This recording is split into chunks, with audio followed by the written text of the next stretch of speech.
ओम शांति। आज बाबा की वाणी सुनेंगे। बाबा ने कहा, मीठे बच्चे, तुम अभी वर्ल्ड सर्वेंट हो। तुम्हें किसी भी बात में देह अभिमान नहीं आना चाहिए। तुम्हें किसी भी बात में देह अभिमान नहीं आना चाहिए। प्रश्न है आज का, कौन सी एक आदत ईश्वरीय कायदे के विरुद्ध है जिससे बहुत नुकसान होता है?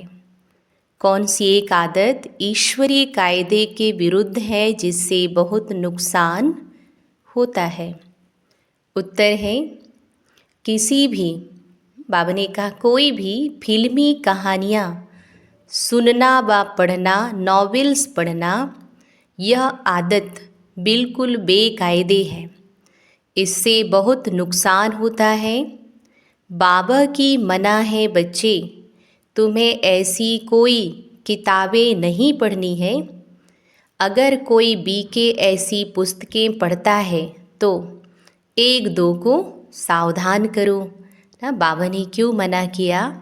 क्योंकि जो चीज़ हम पढ़ते हैं, देखते हैं, सुनते हैं तो मानस पटल पर उसका प्रभाव पड़ता है और वही चीज़ें हमारे दिलो दिमाग में भरने लग जाती हैं और वैसी एनर्जी को हमारी तरफ अट्रैक्ट करती हैं।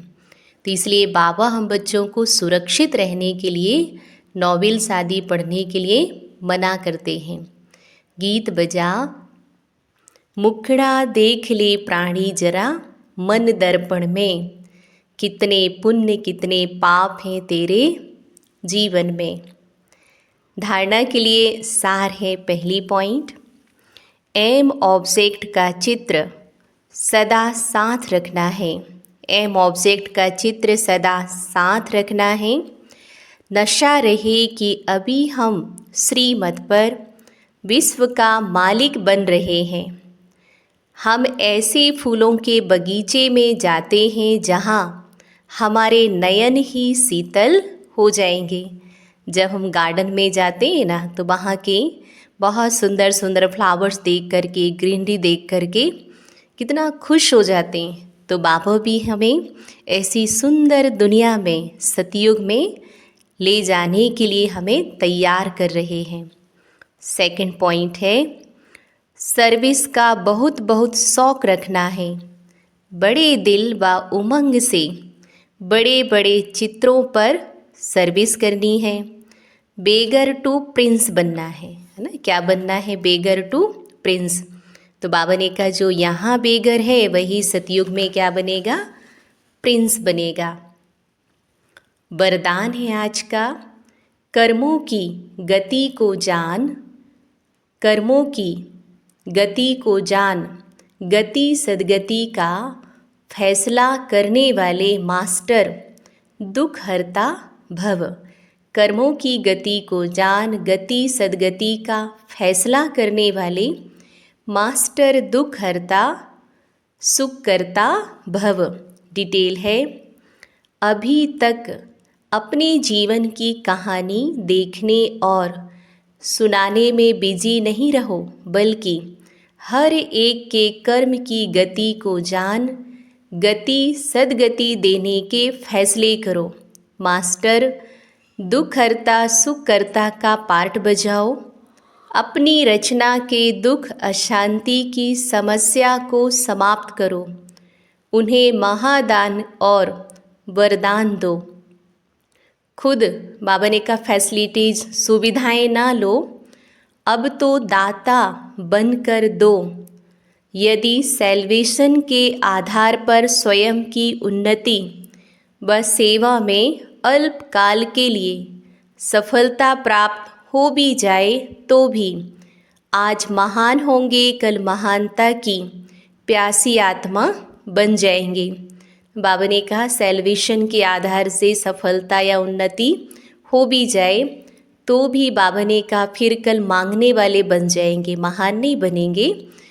तो इसलिए बाबा कहते, बच्चे मेहनत करो, पुरुषार्थ करो तो सहज ही सफलता मूर्त बन जाएंगे। स्लोगन है, अनुभूति ना होना युद्ध की स्टेज है, योगी बनो योद्धे नहीं। अनुभूति ना होना युद्ध की स्टेज है, योगी बनो योद्धे नहीं। तो अनुभूति क्यों नहीं होती है? क्योंकि कहीं ना कहीं मन व्यर्थ की बातों में, संकल्पों में, तेरे मेरे में उलझा हुआ है। तो जब वो मानसिक रूप से द्वंद्व युद्ध में है तो फिर अनुभूति भी नहीं होगी और बाबा से शक्ति भी नहीं मिलेगी, इसलिए चिड़चिड़ होता है फिर। इसलिए बाबा बच्चों से कहता है मन का शुद्धिकरण करो। तो बाबा की मुरली क्या है? ये भी ज्ञान स्नान है आत्मा के लिए। अव्यक्त इशारे हैं आज के। अशरीरी व विदेही स्थिति का अभ्यास बढ़ाओ। प्रैक्टिस है, जैसे ब्रह्मा बाप अव्यक्त बन विदेही स्थिति द्वारा कर्मातीत बने, तो अव्यक्त ब्रह्मा की विशेष पालना के पात्र हो। इसलिए अव्यक्त पालना का रेस्पॉन्ड विदेही बनकर दो ना। बाबा ने कहा पालना का क्या दो? रेस्पॉन्ड दो। सेवा और स्थिति का बैलेंस रखो। विदेही माना देह से न्यारा, स्वभाव संस्कार कमजोरियाँ सब देह के साथ है और देह से न्यारा हो गया तो सबसे